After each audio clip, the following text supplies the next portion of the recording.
10 বছর এক টানা কাজ, একই অফিস এবং একই দায়িত্ব, অথচ পরিচয় একটাই, চুক্তিভিত্তিক কর্মী। একদিন হঠাৎ বলা হলো আপনাকে আর আগামী বছর থেকে প্রয়োজন নেই, অর্থাৎ আগামী বছর থেকে আপনাকে আর অফিসে আসতে হবে না। এটাই কি একজন চুক্তিভিত্তিক বা অস্থায়ী কর্মচারীর ভবিষ্যৎ? 2012 সালে ঝাড়খণ্ড সরকার 22টি জুনিয়র ইঞ্জিনিয়ার পদের জন্য নিয়োগ বিজ্ঞপ্তি দেয়। নিয়ম মেনে পরীক্ষা, ইন্টারভিউ সবকিছু পেরিয়ে চাকরি পান ভোলানাথ সরকার এবং আরও অনেকে। তারা কাজ শুরু করেন কৃষি বিভাগের বিভিন্ন প্রকল্পে। কিন্তু একটা শব্দ সবসময় তাদের পরিচয়ের পাশে আটকে ছিল, সেটা হলো কন্ট্রাকচুয়াল বা চুক্তিভিত্তিক কর্মী। 1 বছর, 2 বছর, 5 বছর, প্রতি বছরই তাদের চাকরির রিনিউয়াল করা হয়েছে। 10 বছর ধরে একই পদে, একই দায়িত্বে এবং একই অফিসে কাজ করেছেন তারা। এবং তারা যে পদে নিয়োগ হয়েছিলেন সেই পদটি ছিল স্যাংশন পোস্ট, অর্থাৎ অনুমোদিত পোস্টে এই চুক্তিভিত্তিক বা অস্থায়ী কর্মচারীরা নিযুক্ত হয়েছিলেন।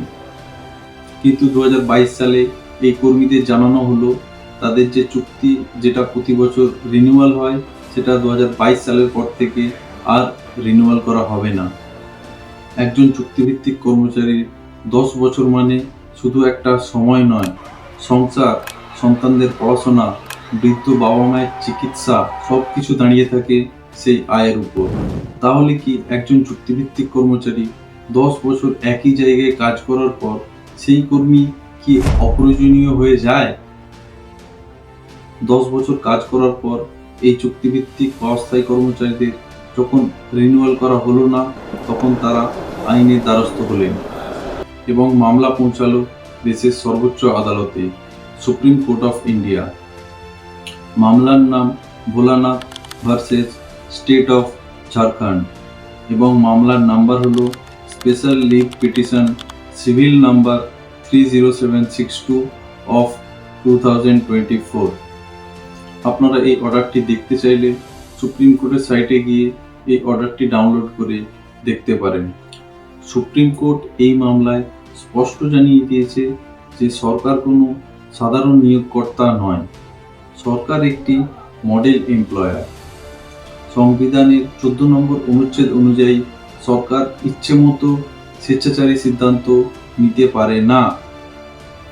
যদি কোনো কর্মী স্যাংশন পোস্টে নিযুক্ত হন, নিয়ম মেনে নিয়োগ পান এবং দীর্ঘদিন একটানা দায়িত্ব পালন করেন, তাহলে শুধুমাত্র চুক্তিভিত্তিক লেখা আছে বলে তাকে বাদ দেওয়া অন্যায়। এবং সুপ্রিম কোর্ট এই মামলায় ঝাড়খণ্ড সরকারকে নির্দেশ দিয়েছে যে এই সমস্ত কর্মীদের নিয়মিত করতে হবে। এবং 10 বছর পর অবশেষে স্বস্তি মিলল এই সমস্ত চুক্তিভিত্তিক বা অস্থায়ী কর্মচারীদের।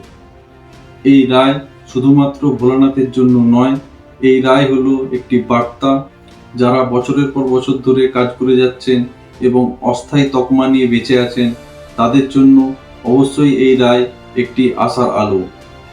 কারণ আইন বলে পরিশ্রমকে অবহেলা করা যায় না, দায়িত্বকে অস্বীকার করা যায় না এবং ন্যায় বিচারকে চিরদিন থামিয়ে রাখা যায় না। 10 বছর ধরে যারা সরকারের দায়িত্ব পালন করে তারা অস্থায়ী নয়, তারা রাষ্ট্রের ভিত্তি। তো ফ্রেন্ডস, ভিডিওটি ভালো লাগলে অবশ্যই ভিডিওতে একটি লাইক করবেন এবং আপনার আত্মীয় স্বজন বা পরিবার পরিজনদের মধ্যে যারা চুক্তিভিত্তিক বা অস্থায়ী কর্মচারী হিসেবে কাজ করছেন তাদের এই ভিডিওটি অবশ্যই শেয়ার করবেন।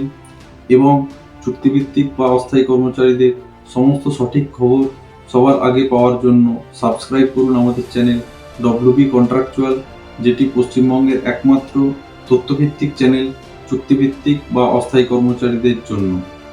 অনেক ধন্যবাদ, ভালো থাকবেন, দেখা হবে পরের ভিডিওতে।